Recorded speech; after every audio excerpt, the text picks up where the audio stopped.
Bonsoir, chers bousseurs. Alors, nous sommes là encore ce soir pour continuer la leçon que nous avons commencée la dernière fois. Et nous sommes sur la leçon 1, la connaissance de l'homme.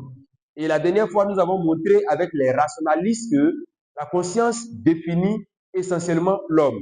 Aujourd'hui, nous allons montrer que l'inconscient est une autre dimension de l'homme. Alors, pour tous les élèves qui me suivent présentement, il faut savoir que dans les cours de philosophie, il y a deux choses. Il y a ce qu'on appelle la culture philosophique et il y a l'essentiel du cours. Alors, ce que vous devez retenir, il y a l'essentiel du cours que vous devez maîtriser pour produire une dissertation philosophique. Mais n'empêche que vous ayez une culture philosophique.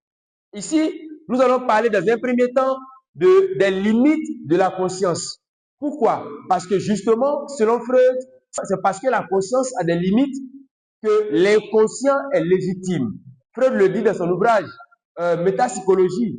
Il dit simplement que l'hypothèse de l'inconscient est nécessaire et légitime parce que les données de la conscience sont extrêmement lacunaires. Autrement dit, les limites de la conscience justifient la théorie de l'inconscient.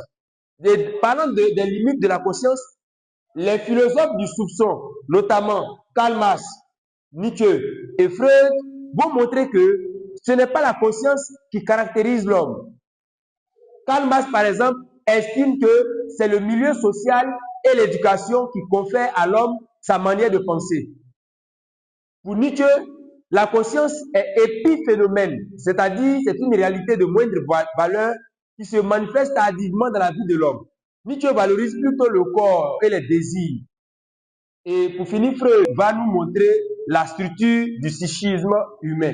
Pour ceux qui ne comprennent pas le langage philosophique, le psychisme est la partie immatérielle du cerveau. C'est là où se trouvent les facultés. Et donc ici, selon Freud, nous avons trois instances. Le ça, qui représente l'inconscient, le surmoi, qui représente le préconscient, et le moi, qui renvoie au conscient. Et donc, pour Freud, l'homme naît avec toutes les tendances naturelles, notamment l'énergie sexuelle ou la libido, les désirs, l'agressivité. Ce sont des tendances naturelles qui sont innées. Et cela se résume en deux mots. Le thanatos, qui est instinct d'agressivité et de mort, et Eros, instinct de plaisir et de vie. Et le surmoi, ici, à la naissance, il est vide. C'est au fur et à mesure qu'il va se remplir. D'abord, à partir des interdits parentaux. L'éducation que les parents nous donnent, les interdits, ça va commencer à remplir le surmoi. Les lois et les règles sociétales. Nous sommes dans une société qui est régie de lois. Et donc, ces lois vont venir s'incruster dans le surmoi. Et nous avons aussi la morale religieuse. Pour les musulmans, par exemple, ou les chrétiens, il y a une morale selon leur religion. Et tout cela va conforter la conscience morale.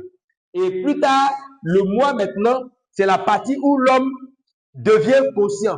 Et ici, c'est l'activité intellectuelle, le sens de la responsabilité et le libre arbitre.